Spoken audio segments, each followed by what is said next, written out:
Les tableaux qui parlent, une série de podcasts par Francis Rousseau.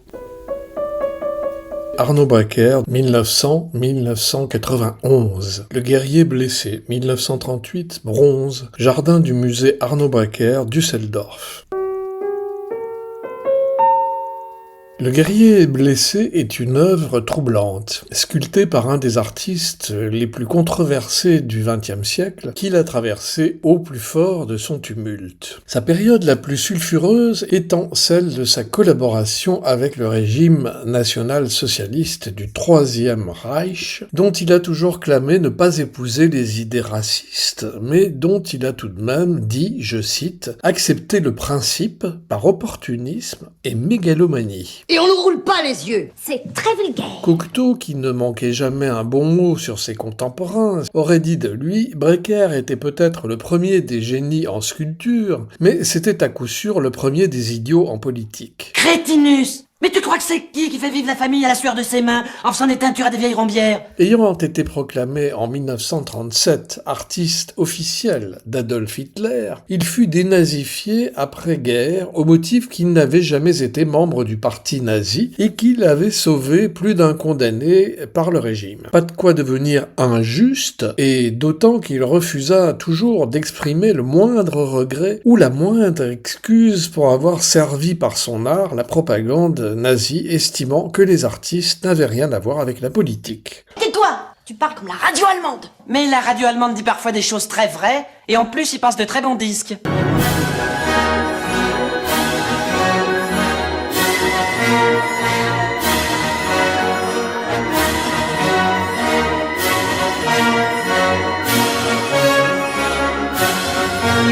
Il reste vrai cependant que pendant la guerre, sa position d'artiste officiel du régime lui a permis d'intervenir plusieurs fois en faveur de nombreux artistes que les nazis poursuivaient, soit parce qu'ils étaient juifs, soit pour leur homosexualité, soit pour de simples raisons d'opposition à leur politique, comme les membres du Parti communiste européen par exemple. Ainsi, à Paris, Arnaud Breker protégea réellement Pablo Picasso, qui était alors communiste, et lui évita des confrontations, on va dire pénible, pour ne pas dire fatale, avec la Gestapo de la rue Lauriston. C'est français, c'est la police française. Alors, Ausweis, papier, s'il vous plaît. Autant! J'ai dit Ausweis! Hop, hop, hop, hop, hop, hop, hop!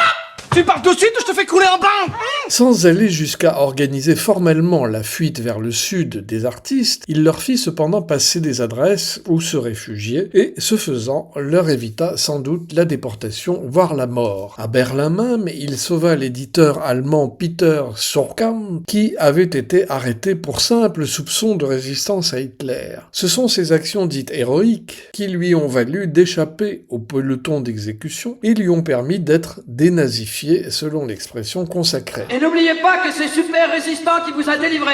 Il va d'ailleurs passer parmi vous avec un chapeau. Soyez généreux, pensez à vos camarades moins chanceux. Merci d'avance. Et voilà, dès qu'on parle de pognon, y a plus personne. Je rentre chez moi. Il n'en reste pas moins que la majeure partie de son œuvre a servi sciemment la propagande que l'on sait, celle d'un des systèmes politiques les plus monstrueux du XXe siècle et de l'histoire en général. Oui, un des, car il y en a eu beaucoup avant lui et bien d'autres depuis. Beaucoup de ses œuvres monumentales à la gloire du régime furent détruites pendant les bombardements de Berlin au moment de la libération de l'Europe. Celles qui en réchappèrent, comme ce guerrier blessé, étaient celles qui étaient restées à l'abri de son atelier ou dans des collections particulières. Pour réaliser cette œuvre, donc, en 1938, année de l'Anschluss et de la conférence d'Évian, Arnaud Breker s'inspira d'une photographie du cycliste français André Leduc, une star de l'époque. 62 rescapés au départ de la 15e étape, la chaleur est tropicale, on boit et on fait comme les estivants, on prend un bain de mer. Leduc, favori du Tour de France, avait chuté, en effet, inopinément, en 1930. La photographie montrait Leduc en tenue de sport, se lamentant sur son sort, prostré, assis sur une pierre. Il remporta néanmoins le Tour de France cette année-là, témoignant ainsi de sa forte motivation. Par une chaude journée, ils arrivent à transpirer 3 ou 4 litres.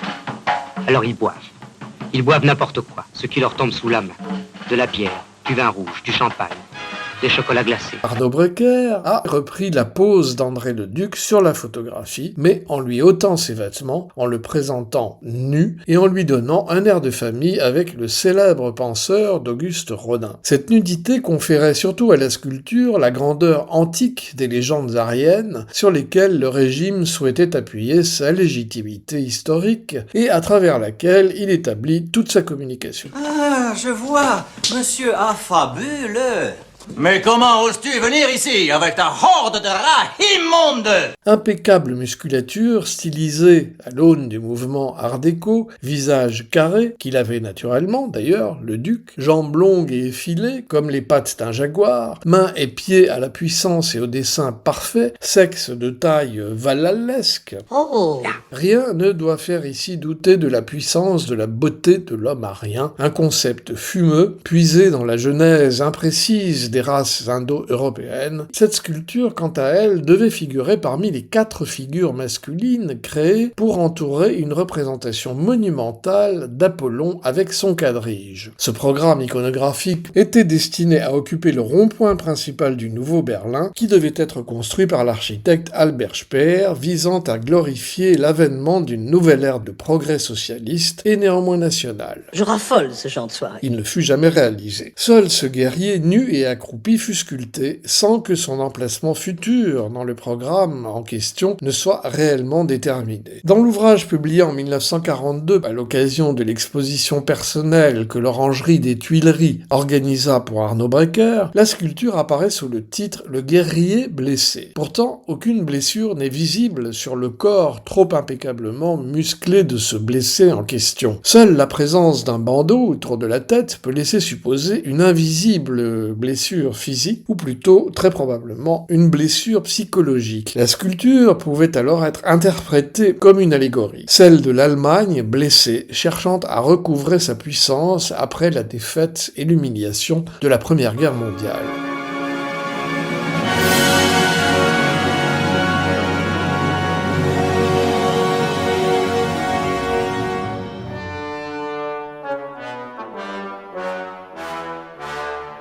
Dénazifié donc et retrouvant toute sa légitimité d'artiste dans l'Allemagne de l'après-guerre, Breker continua à sculpter jusqu'à sa mort en 1991. Il sculpta notamment Jean Cocteau en 1963, Salvador Dali en 1974, l'homme de lettres et homme politique sénégalais Léopold Sédar Senghor en 1978 et le roi Hassan II du Maroc pour lequel il réalisa même le mausolée de son père Mohamed V en 1971. Une façon de se racheter une conduite, diront certains. Eh bien, tant mieux. Son éloge funèbre fut prononcé par l'écrivain français Roger Perfit, ne pas confondre avec l'académicien Alain Perfit, dont il se disait être un cousin. Monsieur a fabuleux. Roger Perfit était un personnage hautement sulfureux du tout Paris vichiste, aussi bien que du tout Paris de l'après-guerre. Le général a vu votre photo, et je ne vous cache pas, il a été sans détour. Il a dit: ça craint. Il eut heureusement le bon goût de mourir avec le siècle, en 2000, après avoir été le secrétaire sans vergogne de l'improbable ambassadeur de France à Paris sous le régime de Vichy. Il fut aussi l'auteur, principalement des Amitiés particulières, un premier roman, macératoire, plus pédérastique qu'homosexuel, publié en 1943, donc en pleine Deuxième Guerre mondiale, et récompensé par le prix Renaudot 1944, remis en 1945 du fait de la guerre.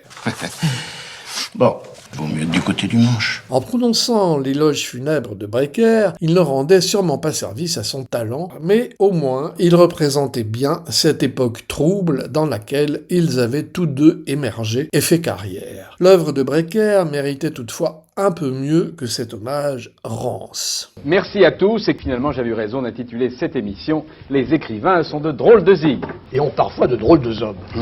Bonsoir à tous, à la semaine prochaine. Ponctuation sonore, Papy fait de la résistance, film de Jean Poiret, 1983, avec Jacqueline Maillan, Dominique Lavanant, Jean Poiret, Gérard Jugnot, Martin Lamotte, Christian Clavier, Pauline Lafont, Jean-Yann, Jean Carmet, Richard Wagner, La chevauchée de la Valkyrie, OPRL, dirigé par Christian Arming. Archives sonores des Tours de France, 1930 à 1950. Extrait de l'émission Apostrophe de Bernard Pivot, avec Roger Perfit, 29 mai 1982.